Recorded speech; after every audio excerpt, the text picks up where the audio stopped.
Alright, there's the setup. What we did is 50 through 75 grain. And again, that's the baby. And now we'll go see what she looks like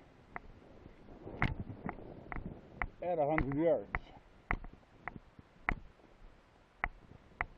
Now, we pulled off the old muzzle brake. We had a muzzle brake that was giving us a really bad harmonic. What would happen is as you shoot across, no matter what grain you shot, you would get about an inch to inch and a half groups. It didn't matter. 55 grain, 62, 75, all match. Didn't matter.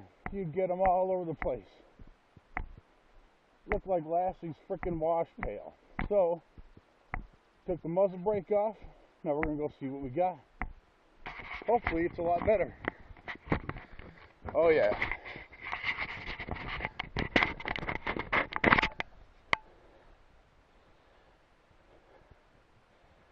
She is already looking a lot better.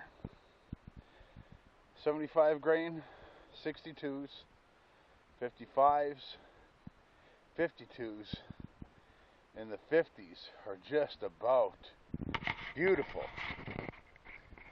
So, that's the information we needed today.